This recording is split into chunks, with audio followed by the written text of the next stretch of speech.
Hey, I'm your host, Mari Wagner, and you're listening to the Ever Be podcast, where faith meets lifestyle. I'm so excited you're here. Whether you're a new listener or a longtime follower, I know there's something here for you. Pull up a chair and listen in for insightful, real-life conversations and actionable steps on how to claim the full life God created you for. If you're a woman desiring to live a Christ-centered life in today's modern world, then this is for you. Welcome to Ever Be. Hi, babe. Hey, we're back. We're back. How you doing? I'm recovering. Recovering. I'm recovering. I'm calling this Recovery Week.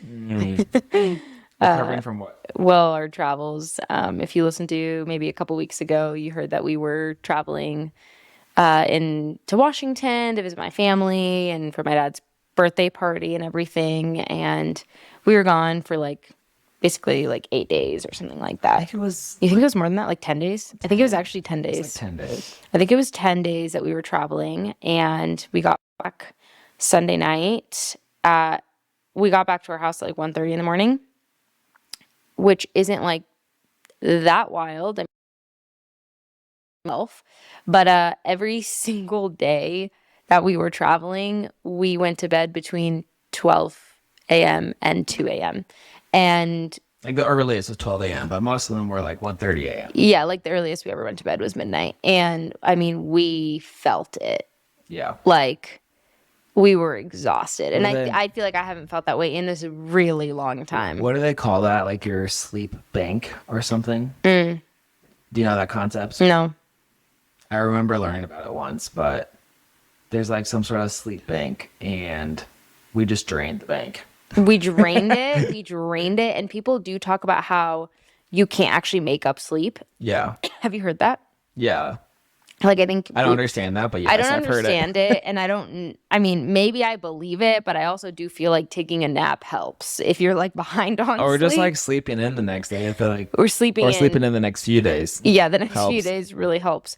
But people say you can't make up sleep, and so that if you lose sleep, you basically just screwed yourself over and there's nothing else you can do about it. And so we basically screwed ourselves over for 8 to 10 days because we went to bed late every single day. Yeah. And it was either because we had an event or we were chatting with family or most nights we were working helping your brother. Yeah, so my brother, he'll love this. This will be a shout out to Redeemed Studios. Redeemed. My brother, he's 16, and his two best friends, they just launched a Christian clothing brand. And it's kind of sporty streetwear, what the kids are wearing. It's Gen Z fashion. It's pretty Gen Z fashion. Well, it's one hoodie. So right now it's one hoodie, but the vision is Gen Z fashion, Christian fashion. Gen Z Christian fashion. Right now it's just one hoodie. Street look. Yeah, their first drop was just one hoodie, and that dropped when we were recording this today. So when this goes live, a week or two ago. Yeah. But so they wanted to launch this brand, and knowing that Trey and I had experience in launching an online business, sought out help. And so we've been mentoring them throughout the whole process of creating their brand and creating the product, designing the product, and then teaching them about marketing and social media and content creation and launch strategy. And so while we were back home at my parents' house, we did a whole photo shoot for them and their friends to model the hoodies. We helped them build a website and taught them about launch strategy and helped them with their first couple videos. And we didn't realize the whole week would be a working week. We went to bed super late helping them basically get all this stuff ready for their launch because they're busy too. They're in high school, so they go to school for 8 hours a day, and then they go to practice, and then they have extracurriculars, and then dinner, and then they're exhausted, and then it's 7 p.m. or 8 p.m. and they're like, okay, what do we do now? And yeah. So we helped them out a lot there, which was super fun for us. We love doing that. We just Trey and I love business, and we love that kind of initial stages of brand concepts and brand creation. I feel at least for me, that's something that I really love. And the hoodie turned out super sick. Yeah, honestly, the hoodie is I'm gonna really go buy one. high quality. Yeah, it's super nice. You're gonna go buy impressed. one? You should you earned yours, dude. No, I want to give them the money. We Aw, gotta pay for it. you're so cute. I definitely demanded my brother gave me one. I was like, I earned it. I mean, yes, we earned it, but I want to buy it. Yeah, But anyways, support they them. very, very cool hoodies. So go check them out. Redeemedstudios.co. Yeah, and on Instagram, they're redeemed_studios. They're also so darn cute, you guys. They're 16-year-old boys, like Go watch their intro videos. yeah, and they're awesome. like passionate about their faith, and I mean, just literally on that level, go support them because what they're doing at 16 is like honestly so impressive, and like standing out amongst the crowd to like talk yeah. about their faith. So send it to your Christian guy friends, to your brothers, sons, Your younger brothers. younger Christian men in your life. And yeah, so we did that pretty much every night. And anyways, then party planning. Yeah. and then party planning, and then the actual party. We went to bed at like 2 a.m. as well. Big party. So we are exhausted, and you asked me how I'm doing. I'm recovering. I feel like today is the first day since Sunday. Today's a Wednesday, and it's the first day since Sunday that I feel alive in my body. All the other days That's I feel good. like, well, what's that saying? Like lights on, no one's home. Yep. That's pretty much how I felt, kind of like a walking zombie. Just like my body was sleeping, but my eyes happened to be open. Well, that's good. How are you? I'm good. I don't think it hit me quite as hard as you. Like, I was tired, but I wasn't a walking zombie. Oh, yeah. But the few mornings sleeping in has helped. And yeah, doing well. So should we talk about marriage? You want to talk about marriage? I want to talk about marriage community. Basically, a few weeks ago, we were chatting about like, oh, what are the next couple episodes that we want to record together? Like, what do we want to talk about? And we kind of just like looked at our life and like, what are we living right now? What are we passionate right now? And our marriage community is something that we're so grateful for. And I think it's a question I get asked pretty often on Instagram. People wonder like, how'd you find Catholic married couple friends? Or like, what's this marriage group you have? And how did you get it started? So I thought it'd be a good episode to kind of just chat about our experience as Catholic married couple wanting to live a God-centered marriage and how to find community with other married couples that have that same vision for their life and that same goal in their marriage, and just how to grow those friendships. Yeah, because I mean, it's hard. It's hard. Like, you have all your friends from high school or college, and, depending on when you got into your faith, you might not share those same values, like the faith values or the faith aspect of your life with your friends from high school or college, or, maybe you do, but they're not married. And so then you're not sharing that, like, experience together as a married couple living out your faith. And so, Or even like in the working world, like if you work in a secular environment, which I would say most people do, like you can't even relate on that level to a lot of your coworkers maybe. right. So, yeah, I mean, Mara and I definitely relate. Like, when we got married, it was an interesting experience trying to navigate, like, finding community and Christian community and building deeper friendships. And especially, like, we know how important that's going to be in our life as you raise your kids. You want to, walk with other couples as they're building their families and raising their kids. And you want, to be aligned with how you live your life. And so, Yeah. what we're like, I guess, Mari, we got married 4 years ago. And what was like, did we have community when we first got married? What were some of the first steps that we took? How long did it take Yeah. to find friends that were also married? Yeah. I think our specific situation right when we got married was a little bit unique because we were both missionaries at the time. And so we almost had like this built-in community at the Newman Center. And even a lot of the students who were seniors at the time that got engaged and then got married kind of became our like Catholic married couple community. But I think we especially felt that like gap or like that longing for community when we left being missionaries, and we were like, okay, like we don't just have the people that are built into our job, to rely on or to like grow in our marriage with. How the heck do we just meet people at the parish? Like, how do we meet other young couples at the parish? And I think we felt that a lot too when we moved from Nebraska to Colorado, and it was a totally new place, which I think is the experience for a lot of married couples. Like, that stage of life is so transitional. You're moving to new places all the time. And so you kind of feel that like loneliness of just like, oh my gosh, we don't have any friends and we want to make friends. And then when you're married too, it's kind of that challenge of like, we want to make friends where like the wives really get along and then the husbands get along so we can all hang out together. And it's not just like, one person likes them, but then the other spouse doesn't like the other one. And that's always, kind of an awkward situation. So, if I remember back to like when we moved here a couple years ago, it was like dating. It was like double dating a lot. And I think a lot of it was based off of like mutual friends. Yeah. Right? Yeah, like people for sure. recommended like I feel like maybe we knew one couple or something like that, and they invited us to like their husband's birthday, the husband's birthday party, and then we like met another couple there, and then they were like, "Oh, you should talk to this couple." And it was a lot of kind of like mutual friends introducing us to other people and going on a ton of double dates. Yeah. So we would get these double dates. Mostly looked like we would either me or Mari would get the husband or wife's phone number and just text them and be, hey, we'd love to hang out and get together. And then either we would host them for dinner or we would go, or they would host us for dinner. So usually that's, we didn't go out that often. We honestly didn't go out that often, but you totally could Yeah, you to totally like could. get drinks or dinner out. But yeah, our experience was we just went over to people's houses and shared a meal. Or invited them over. Yeah. And so we did that with, I don't know, like 4 or 5. Oh, I think more. Maybe. Yeah. And I will say, like, it was exciting when we first moved here, but at the same time, it can get a little bit tiring sometimes when you're just like, you don't feel like you have your core people yet. Like that process of finding your friends can be kind of tiring sometimes. Of just like, okay, I'm just like talking to a bunch of people, and I felt like it felt kind of like dating a little bit of just like, do we fit? Are we gonna vibe?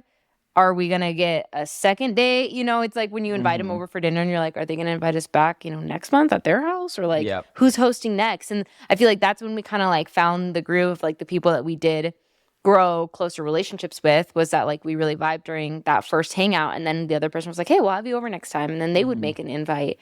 And once you start, reciprocating those invites, obviously the friendship starts to grow more. Wow. But I think specifically for us, after being missionaries for a while and being in the position of like making the invites and always being the ones hosting and creating the small group environment, we were a little bit like tired of that. Not that we didn't desire that still, but we were like, okay, like we're going to move to a new place. Like we want like people to do that for us for a little bit. Yeah. And I think in a sense, like, people tried, like in a sense, like people connected us, like I said, with their mutual friends. Totally. Yeah, made introductions. But I think we were really yearning for that community aspect, not just like a one-on-one friendship. And I don't think that's a unique desire, but I think we had a unique experience in Nebraska when we started off our marriage. Totally. Starting off our marriage with such a strong community of young Catholic couples, and how much that impacted us in our marriage and how that inspired us to live a God-centered marriage, to continue in our own spiritual lives, and to like really grow in virtue as husbands and wives, and have that like women's community, men's community, and then together. And so when we moved here, we didn't just want friendships, but we wanted people to grow with. We wanted like kind of a greater community to grow with. And after, I think it was like maybe like 6 to 9 months of kind of double dating and making some friendships here and there, we were kind of like, okay, but we want something more. Yep. We want something a little bit more intentional. Yeah. Like it's nice going over to a friend's house for dinner, but also if we're only seeing them once every like 3 months. Yeah, because life is busy. Then it's like, okay, you're not really getting deep. And I know that part of our experience at the beginning was we would go over to people's houses but we would only see them once every couple months. Yeah. Because life was busy. And so we weren't really like growing in deep friendship, and it still felt pretty surface level, which is normal. Like it's a new friendship. Yeah. But I do remember like us talking like, oh wow, like it wasn't super life-giving or like natural. Like it felt like we were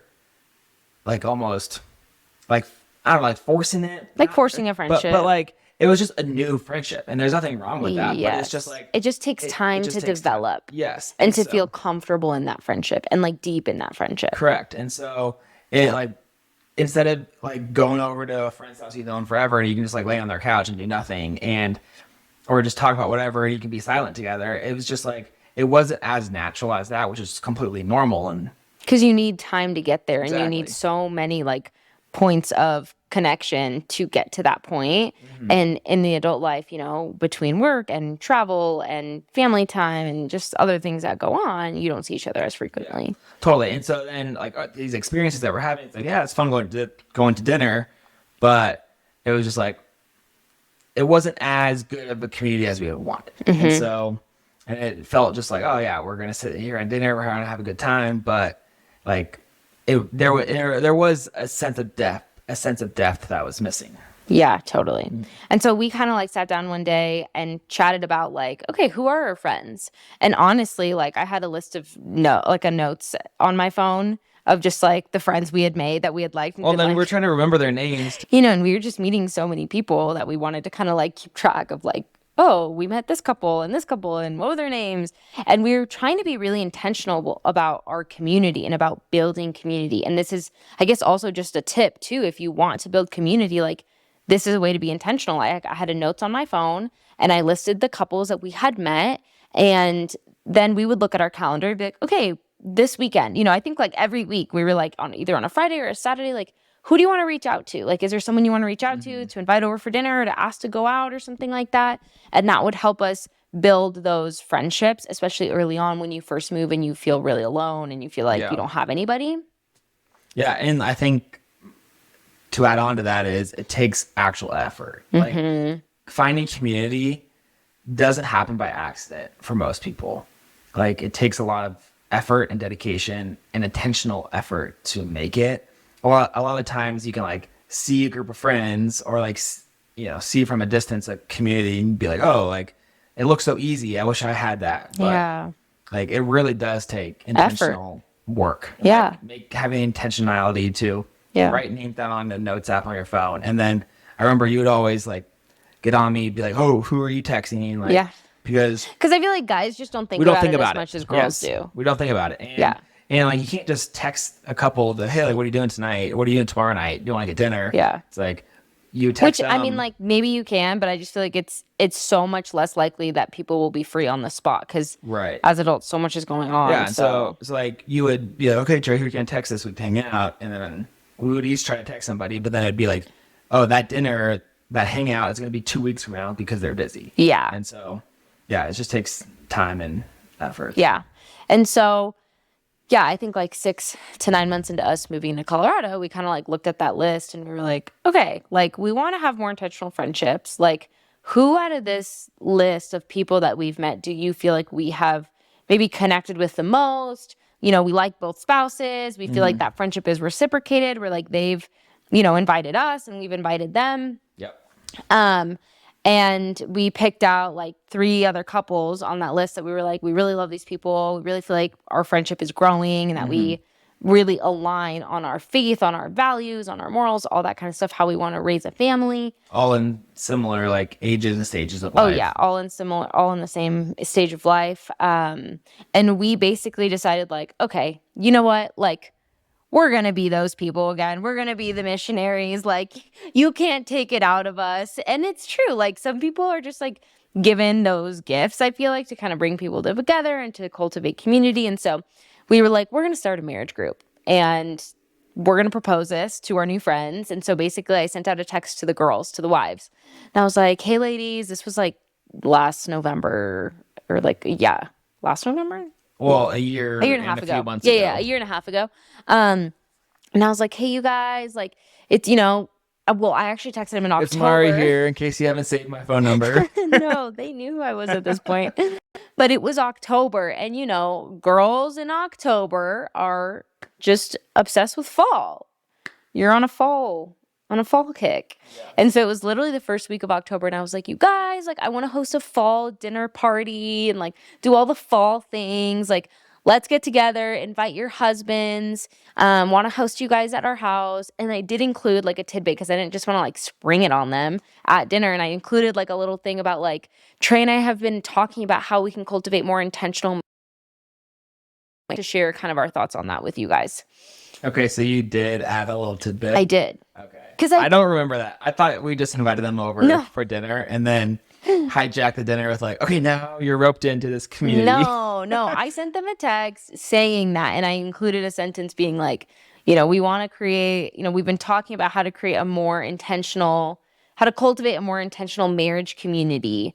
Would love to share our thoughts with you guys. And I think they were all kind of intrigued. They're like, "Oh, what does that mean?" I guess I'll come to your fall dinner party. And this was 4 couples total, the 3 that we invited and us.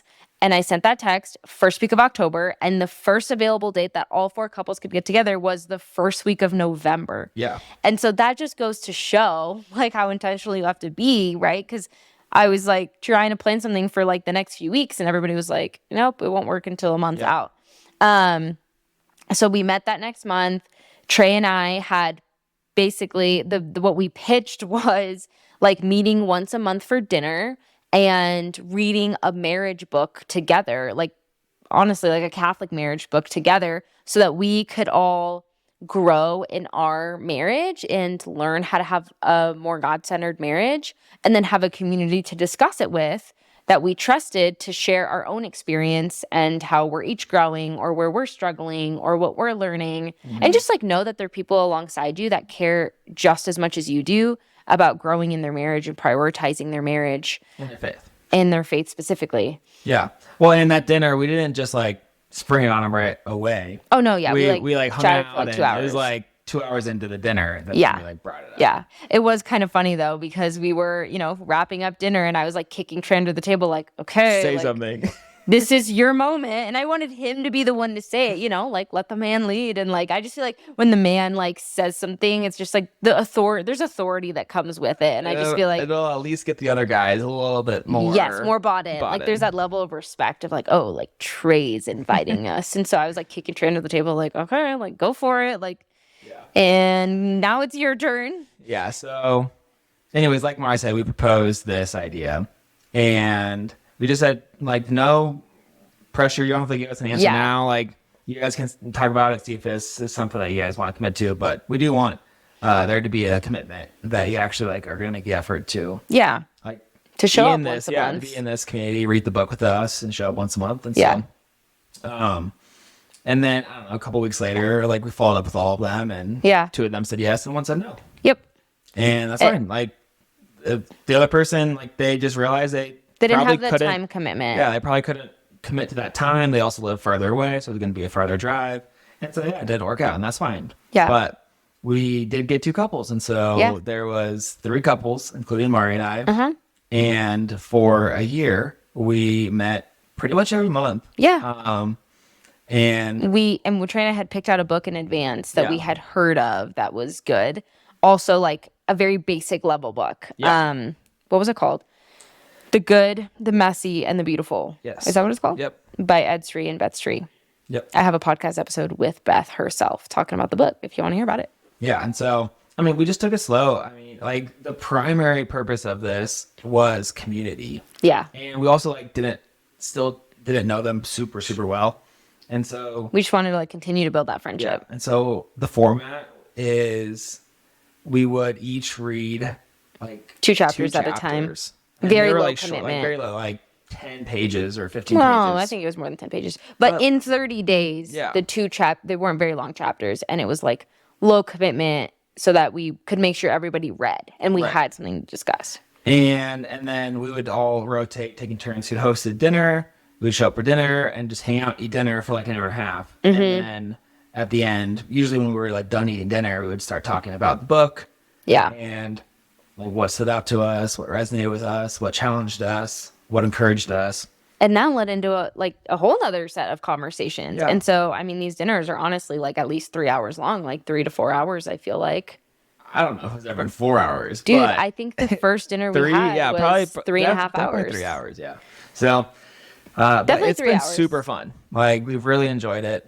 And yeah, I mean, it took us a year, maybe a little bit longer. It took us exactly a year to finish literally, it took us exactly a year, because I remember it was this past November, and we were like, wow, last chapters of the book, like it only took us a year to read a whole book. Which is fine. Like, that's not the point. The point is not to get through a ton of content and a ton of like books. Yeah, and if we're being honest, like were we reading marriage books outside of that? No. No. So we read one Although more we than would we. love to, we just like weren't really setting aside the time. So I think this is just another way to enrich your marriage. I know so many people ask me for marriage book recommendations and relationship book recommendations, and I think it's so important to pour into your relationship in that way. But let's be real, sometimes like it's hard to Yeah. set aside the time. So this was also, I mean, a way for us to do that for our marriage. Yeah, it was one more book than we read past 3 years of our marriage. Yeah, exactly. And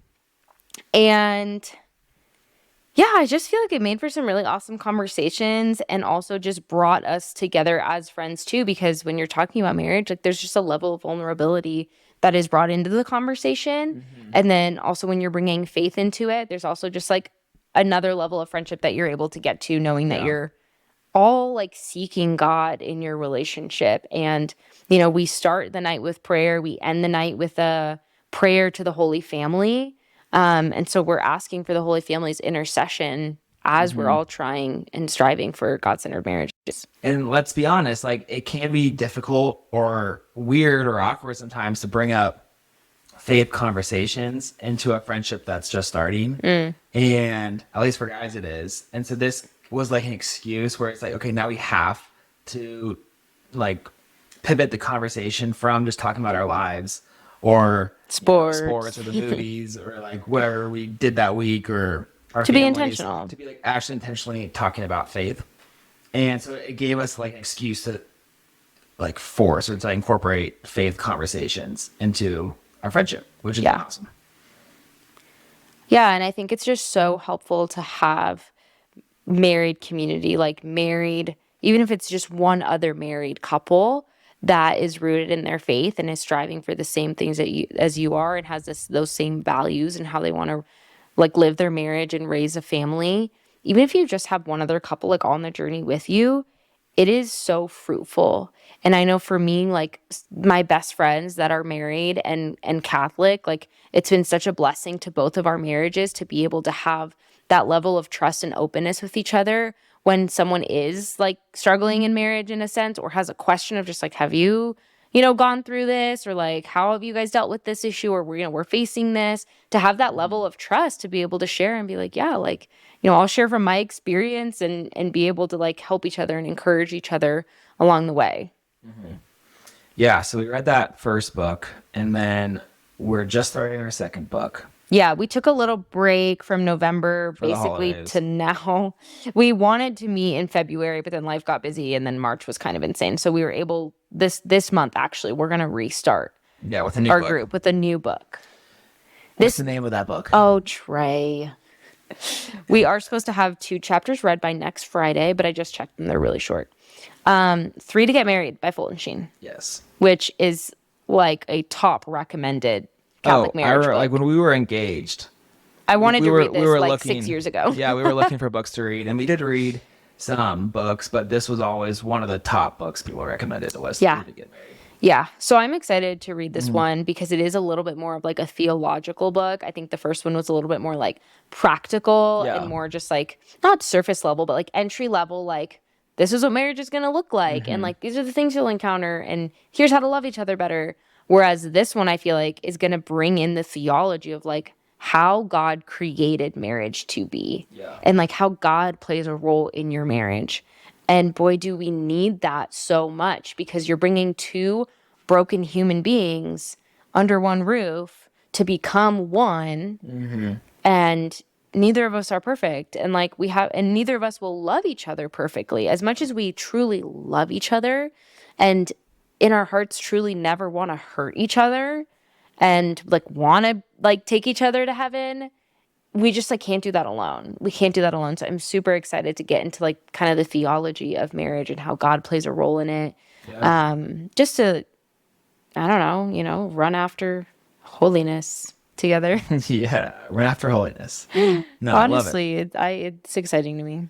Yeah, and I think education, like the more we learn about our faith, it ignites more passion for it. Yeah. And so, like the more we learn about the importance of Christ-centered marriages, or how Christ instituted the sacrament of marriage, or the theology behind it, I think it'll provide a deeper love for marriage as a whole. Yeah. And a greater respect for it.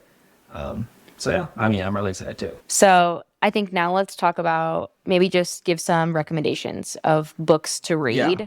And either that people can read, in their marriage with their spouse, or that like these can be the books that you use to start a marriage group. Yes. And Yeah. literally invite 1, 2, 3 couples. Yep. And just say, hey, let's commit to once a month dinners. We'll take turns We'll hosting. start out with like a first intro dinner, where you're just, and I would recommend, and maybe I'm overthinking this, but just like have like a reason, like I picked fall as my reason. Be like, oh, we want to host a spring dinner party, A summer barbecue, or like summer patio night. Like make it like a thing because people get excited about that. Yeah. Like people want an excuse to like celebrate something and like have a fun dinner party. Cinco de Mayo. Cinco de Mayo. That's so perfect, Trey. Tequila night. Yes. Or margaritas is what I meant. Although I hate tequila, so I won't be hosting that. But anyways, So yeah, here's some books. pick a theme, invite people over, Oh, and yeah. have the dinner, Yes. and then at the end, have your husband pitch the idea. I really feel Yes. strongly about the husband pitching the I idea. agree.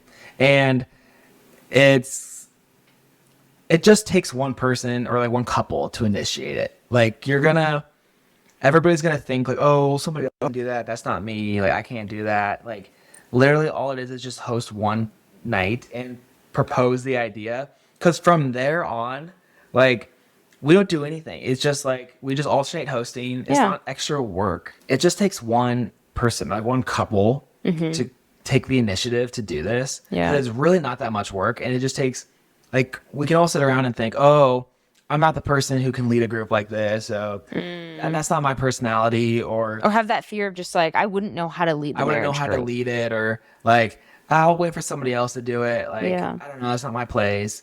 Like just invite them over for one dinner party, a Cinco de Mayo party, or a summer barbecue, or whatever it is. Invite them over for a reason, and then like just propose the idea. Because after you propose the idea, then it's not hard. Like we all take turns hosting, so it's not like it's all on you to host every month and prepare content and lead the group. Like you're not leading the group. It's no one's preparing discussion questions or anything like that. I mean, and that first book that we mentioned, The Good, the Messy, and the Beautiful, actually had discussion questions at the end of each chapter. So if you want to just start out with that because there's discussion questions written in there, that's awesome. And that makes it easier for you, but you don't really even have to prep stuff. No, like the hardest part is taking the initiative to propose the idea. Yeah. So just take a couple friends, propose the idea, and then you guys are going to love it. And people will be so grateful. I remember like we weren't even after being missionaries and having this be our job, basically, like we were kind of nervous to ask our friends. We were like,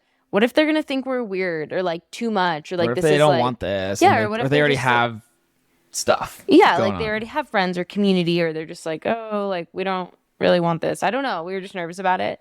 And then even at the dinner, but then afterwards too, like they texted us and expressed their gratitude for us being like stepping out in courage to propose this. And people were just like, wow, like, thank you. And they were very honored for the invitation. They were like, thank you so much for thinking of us for this group. Like, we're so excited to be a part of it. And thank you for starting it. And like, people really were appreciative of that. Nobody thought it was weird or awkward or was like, weird that we wanted to do that. So.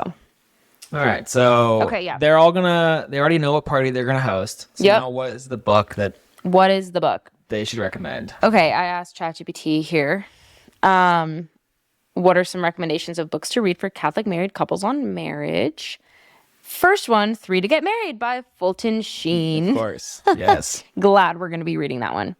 It says, this classic work by Archbishop Sheen explores the spiritual dimensions of marriage, emphasizing the importance of inviting God into the relationship to truly fulfill the couple's love.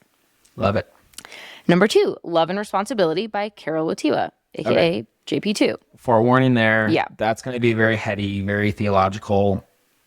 So if the group you're inviting... That's a more advanced book I recommend. If the group you're bringing together is very theological and you already have those conversations and you are passionate about that stuff, that's great. Yeah. 3, The Good News About Sex and Marriage by Christopher West. Christopher West is great, and I feel like that is a very That's relatable. yeah. It's written in a more like colloquial, like relatable way. Would you say? Yeah, and I haven't read this one, but this is also, I think this is actually more geared towards like Dating? dating and like why you should save sex for marriage. Huh. What is it? What does the This book description say? offers an accessible and comprehensive explanation of the Catholic Church's teachings on sexuality, drawing on St. John Paul II's theology of the body. Yeah, and I mean, honestly, maybe it would be a little bit more relatable to people who are striving for chastity and wanting to better understand maybe the teachings of theology of the body and why marriage sex is safe for marriage. But at the same time, if a married couple doesn't understand or yet know theology of the Oh, body yeah. and the true meaning of sex in marriage, this honestly would be an amazing book. It's a great to intro read. book to theology of the body. Yeah, Yeah, for sure. which I think every Catholic married couple should know about and should Absolutely. be learning about, because it just completely opens your eyes to the meaning of sex and what it does for you in marriage, Yeah. which is super important. Absolutely. Men, Women, and the Mystery of Love.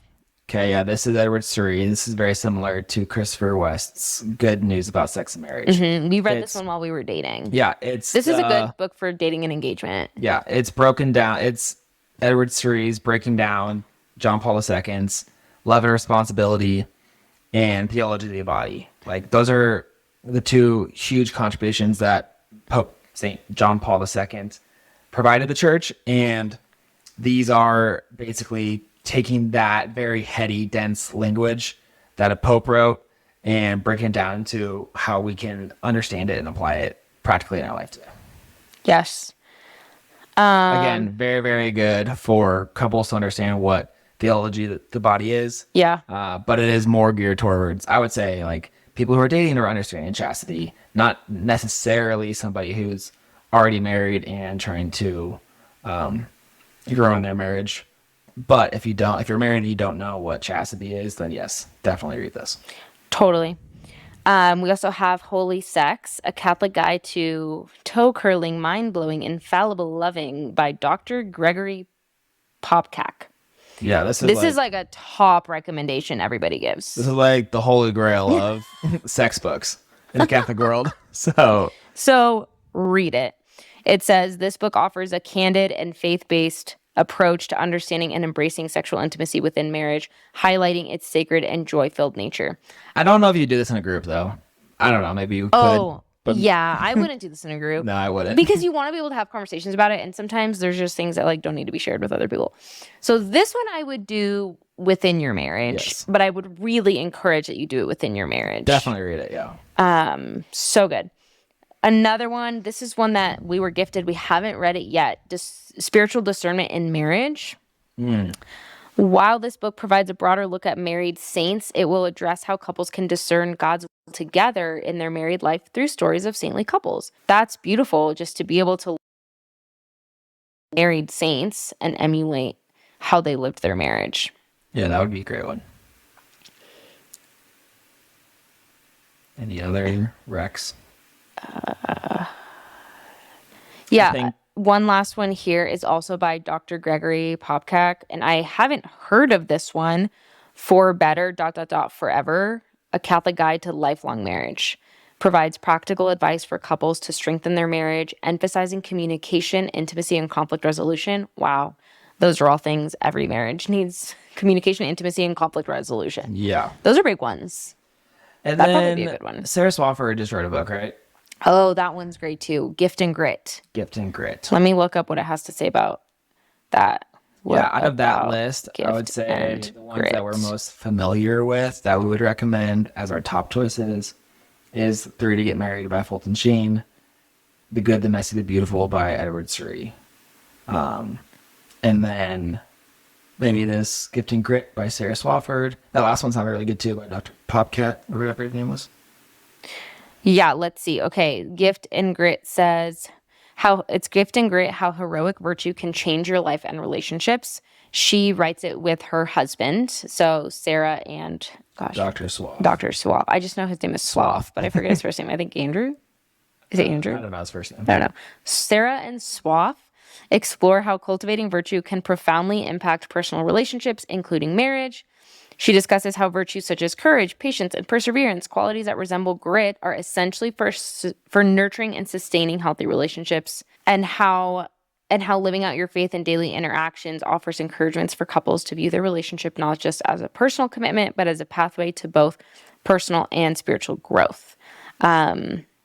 So basically, like virtue and spiritual life, and how that foundation is going to build a healthy marriage. Yeah. So That would be a great one to like discuss in community. yeah, Yeah. Another book that Mari and I read shortly after we got married was His Needs, Her Needs. that was a good one. And I can't remember who it's by. Do you have that look? Did you look it I up? just popped, yeah. His Needs, Her Needs, Building an Affair-Proof Marriage by Dr. Willard F. Harley Jr. Okay. Harley Jr. But anyways, the whole premise of the book is there's 5 fundamental needs that a man requires in his life, and there's 5 like fundamental base needs that women require in their life. Specifically like husbands and wives Husbands too. and wives. And so in that, like, you need to, as a husband, I need to understand what the 5 needs are that my wife requires and how I can best fulfill those. And then likewise, the wife needs to understand the 5 needs of the husband, so that essentially we can build a strong marriage, and that then the man or the woman is not going elsewhere to looking for that need, which can lead to affairs. So, Yeah. I'll read the little summary here Yeah. too, and then I'll say my thoughts about that book. It says, His Needs, Her Needs focuses on strengthening marital bonds by identifying and meeting the distinct emotional needs of husbands and wives. Through open communication, mutual understanding, and intentional effort, couples can foster a fulfilling and secure relationship, reducing the risk of infidelity. While not explicitly religious, these practical insights complement a Catholic understanding of marriage by encouraging partners to nurture their own union with love and respect. I found this book to be really eye-opening and really practically useful, especially I think we started reading it while we were engaged, actually, Yeah. and I think we finished it on our honeymoon. I remember bringing it we were reading it on the honeymoon. yeah, to our honeymoon. And I think as like a new bride, it was very good for me to read. So I highly recommend it for newly married couples. And if you've never read it, I mean, read it regardless of where you are in your marriage, because men and women are fundamentally different. And it is beautiful. I love learning about the differences between man and women, because the more we learn about those differences, the better we can love each other, and the stronger then our marriage is, and the more complementary we're able to be. And I mean, that's just the fundamental message of theology of the body, basically. And so you learn a lot about how to specifically like love your husband in those needs that he has. And then as a wife, you have kind of like practical ways that you can grow in and that you can kind of target to build a better relationship with your spouse. The hard part about that book that I found really difficult is that it is all centered around protecting your marriage from an affair. Now, what I do appreciate about the author is that he's very frank and honest. And I feel like sometimes you just need that. You just need someone to straight up tell you how it is. Yeah. But I think it's also hard, especially as a new wife for me. I mean, I think at any point it was hard, but like, especially as like a new bride, I was like, I would cry all the time reading the book, Yeah. because it was always like, and if you don't fulfill these needs, then you could have an affair. Yeah. I mean, he was just very frank and blunt. Because he's a marriage therapist, and so he shared these like stories, and he changed the names of the people, but he shared these real stories of his clients that were on the brink of divorce, that had gone through affairs, and how they got there. And he basically shared the statistics of how common affairs actually are. And that's just the reality. Yeah. And we may think that that doesn't happen in the Catholic and Christian world, because, oh, we're Catholic and Christian. But at the end of the day, we're human beings, and there's sin and there's brokenness. And, we're still just as susceptible to affairs and to sinning Totally. and falling in our marriages as anybody else. Yeah. Like your faith's not going to protect your marriage from an affair. Exactly. And so that was kind of, I'll just give that caveat, is it was a little bit hard to read at times, because they would like share these stories of like people who had an affair and were on the brink of divorce, and I was about to get married, and I was like, Trey, please never leave me. Yeah. I mean, it's hard to be confronted with the stark reality of affairs and divorce. But like you said, sometimes it's that like bluntness that we need to like recognize the delicate nature of marriage and how it does require work and effort and intentionality. And yeah, so I mean, either way, great book. Great Would book. definitely highly recommend it. Yeah. Yeah. Would definitely recommend it. Yeah. I think that's honestly, I feel like that's all we have today. And I hope that was helpful. I definitely feel like this is something I get asked a lot, and pray that a lot of you are able to implement this in your communities and that it's fruitful. And if you do it, please message me. I would love to know just how it's going. And If you have any questions on Yeah. what kind of party or what to do for the party, DM Mari. She'd love to answer those questions. I would love to help you figure out what party to host. I'm a hoster, so that's fun. I will live vicariously through all your summer barbecues and spring fling dinners. Yes. But And men, just propose the idea and just enjoy the ride afterwards. yeah, yeah, Community is really important. yeah. Trey, could you like close us in a prayer and just like pray for these couples that are wanting to start community and striving to have a God-centered marriage? Yes. Thank you. In the name of the Father, and the Son, and the Holy Spirit. Heavenly Father, I just surrender to this podcast episode and this topic of marriage and community. We pray for all those who are listening to this. Heavenly Father, I just surrender this podcast episode to you and all these people who are listening. I pray that you will bless their lives with community and friendship that they can grow in and that they can run to heaven and run to you with and alongside. Lord, I pray that you give them the graces and the courage to invite some couples over to dinner one night and to be able to just propose this idea of monthly marriage nights. And I pray that this will bear lots of fruit in their own individual lives, in their marriages, and in their community at home. Mother Mary, we entrust all this to you. Amen. Amen. Thank you so much for listening in. If you've enjoyed this episode, please share it with your friends and on social media, and give me a 5-star rating on whatever podcast platform you're listening on. That helps me and the show out so much. Also, make sure to follow the podcast on Instagram at EverBePodcast. And if you want more content like this and you don't already follow me, you can also follow me on Instagram at mari.c.wagner. And may his praise ever be on our lips. God bless.